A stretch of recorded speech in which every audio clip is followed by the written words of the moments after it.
Ce que tu mets à l'intérieur de toi peut influencer la destinée de l'enfant. Les plus grands... En fait, la stratégie pour attaquer un enfant dans le ventre de sa mère, c'est d'attaquer la mère.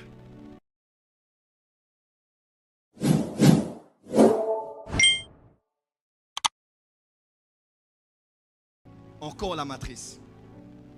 C'est de là que sont venus tous les hommes, tout être humain, les hommes, les femmes, les jeunes, les vieux, les riches, les pauvres, les rois et les peuples, les hommes libres et les esclaves, les chrétiens, les païens, les êtres humains de toutes les races sont sortis de là.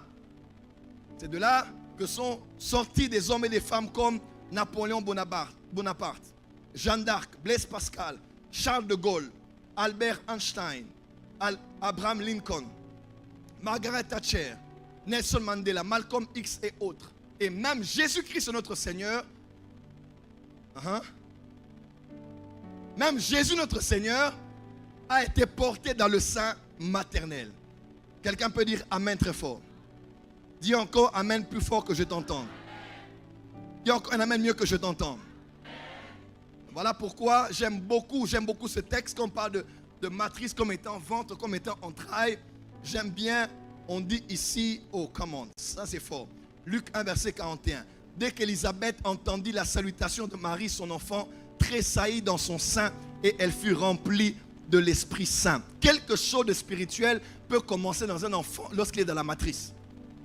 Oui, si le Saint-Esprit a pu remplir un enfant dans le ventre de sa mère, alors un esprit impur, un esprit malsain peut aussi influencer un enfant dans le ventre de sa mère.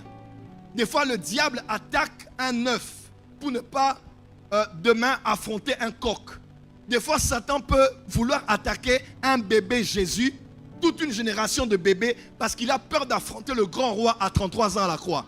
Tu n'as pas dit Amen. Des fois, Satan peut attaquer un petit Moïse et tous les enfants de sa génération parce qu'il a peur de confronter le grand sauveur. Satan combat toujours l'embryon. Oh my God. L'apôtre, le psalmiste dit dans le psaume 139, il dit: lorsque j'étais encore une masse informe et vide, tes yeux me voyaient. Est-ce que tu sais que les esprits voient les masses?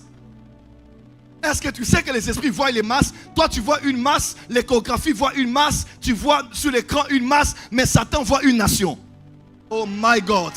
Rebecca sentait des coups, sentait deux bébés, sentait des enfants, mais la prophétie de Dieu voyait en esprit deux nations. Dieu ne voit pas ce que tu vois. Il ne voit pas ce que l'échographie voit. Comment? J'aimerais dire que je parle à des survivants ici. Ta maman avait des myomes, même ta grossesse était extra, on appelle ça comment? Ultérien. C'est ça? Était même dans les trompes ou autre. Mais tu es sorti, tu es là encore aujourd'hui. Laisse-moi te dire, rien ne va te vaincre sur la terre.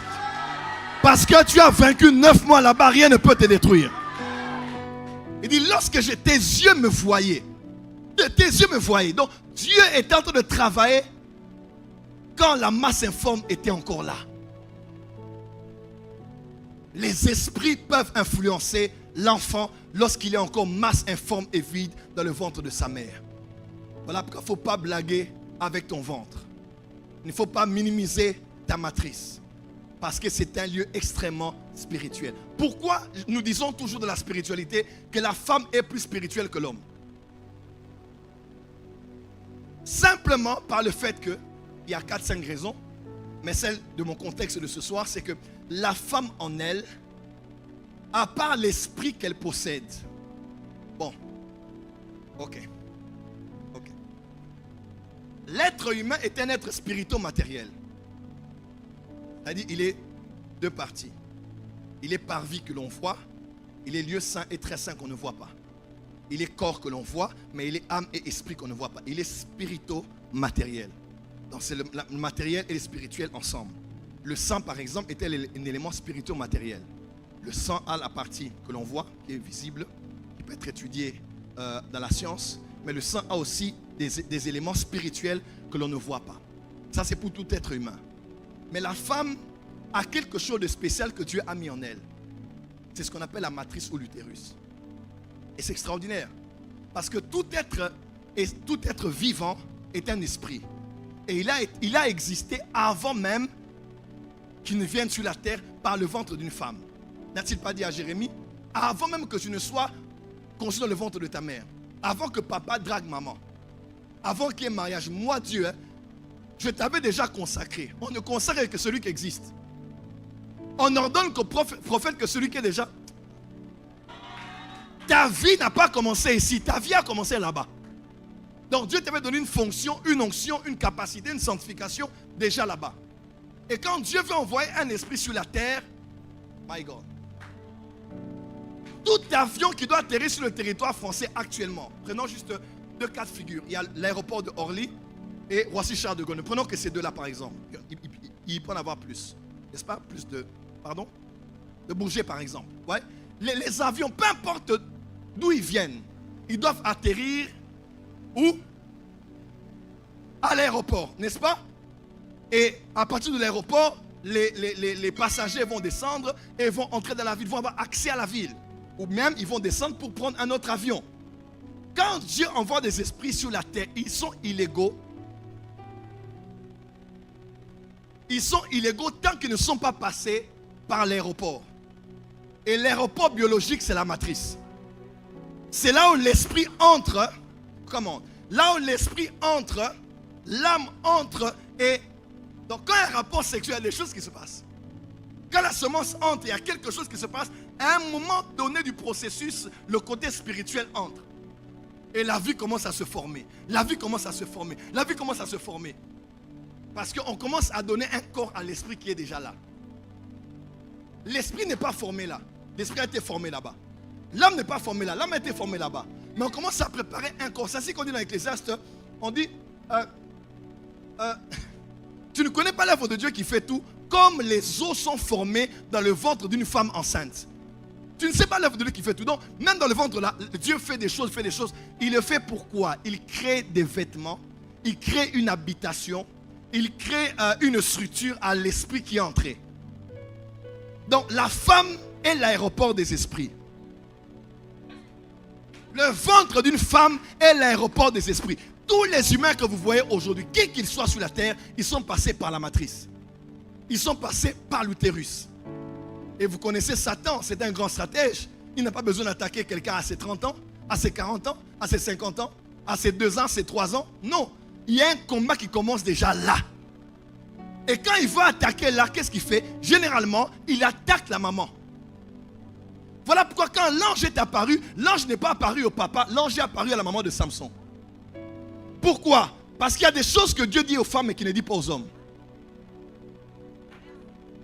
Quand Siméon a pris Jésus, il a dit à Marie, pas à Joseph.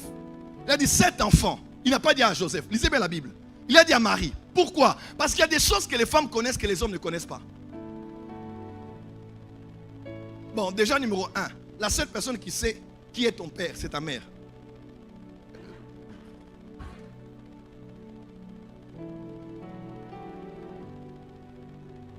Désolé, mais la seule personne qui sait réellement qui est ton vrai père, c'est ta mère. Je suis désolé, pas voulu vous frustrer ou rêver d'anciennes blessures, mais je vous dis la vérité, la seule personne qui sait qui est ton vrai père, c'est ta mère. Bon, c'est d'abord Dieu, ta mère, après le test d'ADN qui peut nous dire pratiquement si c'est réellement qui ton papa ou c'est le meilleur ami de papa. Ou le... pardon, excusez-moi, je n'ai pas dit ça. I'm sorry. Le cœur d'une femme est un océan de secrets. Nous disons ça en Afrique. C'est les femmes connaissent des secrets. Elles ont les choses que vous ne pouvez même pas savoir. Il y a ce qu'on appelle les secrets de famille. On n'y entre pas, on n'en parle pas. Quelqu'un peut dire amen? Et est-ce que ça passe ou ça casse? Si ça passe, dis avance prophète.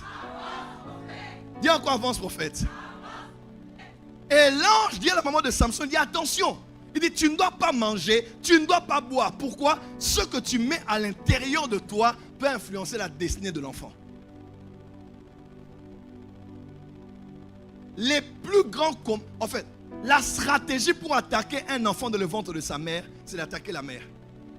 Il n'attaque pas le contenu. Il attaque le contenant. Il n'attaque pas l'enfant, il attaque celle qui porte l'enfant.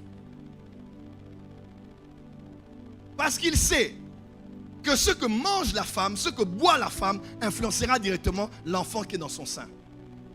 Voilà pourquoi une période sensible à prendre au sérieux, c'est la période de la grossesse. Ce n'est pas qu'une période où on fait des va-et-vient chez le gynécologue, une période où on fait un peu de sport et un peu de natation, où on essaie de garder la forme là pour ne pas paraître trop une boule. Mais c'est une période spirituelle. Parce que pendant ces 9 mois, les esprits sont là. Ils vont vous pousser à avoir des sentiments pour influencer la vie de l'enfant. Vous poussez à écouter n'importe quoi pour influencer la vie de l'enfant. Vous poussez à manger n'importe quoi. Vous avez déjà appris qu'il y a des enfants qui ont la sorcellerie parce que les femmes ont mangé du pain. La maman mange quelque chose et l'enfant dedans a la sorcellerie. Élisabeth salue Marie, pain. Connexion se passe. Qui t'a salué quand tu étais enceinte? Qui caressait ton ventre quand tu l'étais?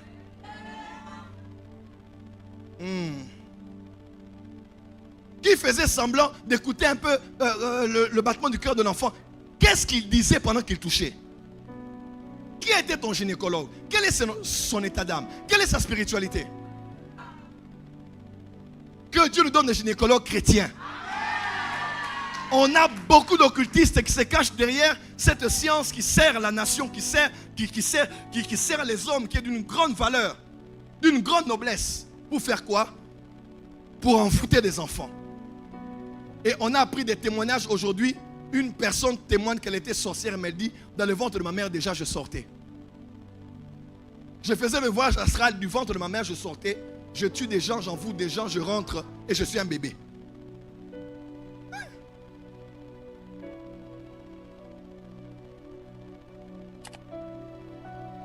Donc la période de la grossesse est une période très sensible spirituellement.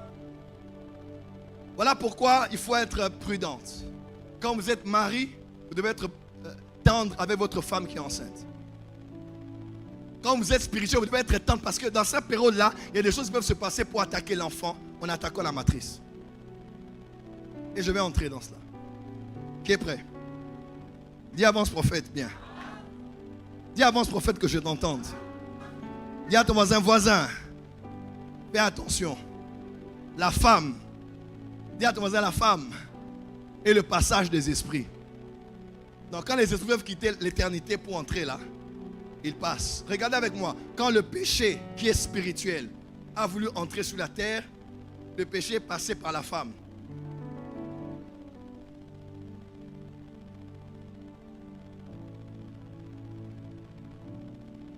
Quand celui qui est devenu péché et nous a accordé sa sainteté est venu sur la terre, il est passé par la femme. Parce que le domaine spirituel passe facilement. Quelqu'un a dit, oh dans vos églises, il n'y a que des femmes qui tombent, il n'y a pas d'hommes. Heureusement qu'à la porte dessus, même les hommes tombent. Mais pourquoi il y a plus de femmes? Parce que la femme passe facilement. Elle est perméable. Comment? Elle est perméable à l'action de l'esprit. Dis amen bien. Parce qu'elle a quelque part dans son organisme un lieu qui a été destiné à porter des êtres spirituaux matériels. Donc, la qualité de la matrice qui vous porte peut déterminer aussi votre destinée. Tu n'es pas encore entré dans le ventre de ta mère. Mais ta mère a une matrice ou une maison qui va te recevoir pendant 9 mois. Mais une maison endommagée. Une maison envoûtée. Une maison souillée. Une maison possédée. Et c'est dans ce genre de matrice que tu veux recevoir des enfants. Voilà pourquoi, s'il vous plaît, cherchez la délivrance. Il y a des enfants qui n'ont rien demandé. Mais parce que votre matrice est souillée. Vous recevez un enfant dans un environnement où l'enfant est détruit avant de sortir du ventre de sa mère. Quelle est la qualité de la matrice qui t'a envoyé sur la terre? Quel était le type de matrice qui t'a donné vie? My God. My God. My God.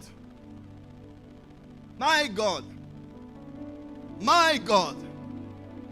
Dis à ton voisin, voisin, quelle est la matrice? Non, je dirais mieux, dis à ton voisin, quelle est la qualité de la matrice qui t'a porté durant 9 mois? Ta mère peut être gentille, mais sa matrice a été détruite. Ta mère a beau t'aimer de tout son cœur, mais ce qu'il y a dans sa matrice a pu être tellement néfaste qu'elle a détruit ta présence sur la terre. Tout commence là, parce que là est la première maison parentale. Et pas d'abord la maison familiale, là, c'est d'abord la maison dans laquelle tu étais pendant 9 mois. Tu étais locataire avant d'être locataire à Paris et en Île-de-France. Dis à ton voisin, toi aussi.